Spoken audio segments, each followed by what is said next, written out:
بابا انا عايزه اسالك سؤال، هي ليه ماما ما بتعملكش اكل زي الناس؟ انت مالك انت يا حريقه؟ لما نشوف انت لما تتجوزي هتعملي ايه مع جوزك. ده انا هعمل لجوزي احلى اكل، ده انا عامله له جدول طول الاسبوع ما يخلص الميه، ده انا هدلعه احلى دلع.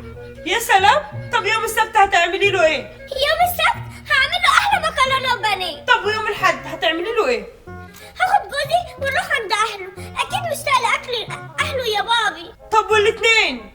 هنيجي ناكل عندكم انتوا بقى، عشان اكيد هتبقوا وحشتوني، وحشنا اكلكم قوي. طب والثلاث؟ هياخدني ويطلع يعزمني بره، ما هو لازم يسلف، امال هو متجوزني ليه؟ طب والاربع؟ هيطلب لي دليفري، ما هو لازم يعرف الفرق بين اكل مراته واكل بره، امال فين السسبنس يا بابي؟ طب والخميس؟ اكيد هتطبخي له انت بقى. لا ده يوم العزومات بقى، صاحبتني نروح ناكل عند صاحبتي، نروح ناكل عند صاحبه، ما اصحابنا ليهم حق علينا برضك يا بابا. طب والجمعه؟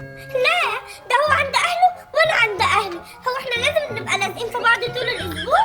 ايه ده، هو ايه اللزقه ده؟ يحل عن دماغي شويه، ايه رايك بقى يا بابي؟ عندك حق والله، يعني هتطلعي لمين؟ اكيد طالعه زي امك مجنونه.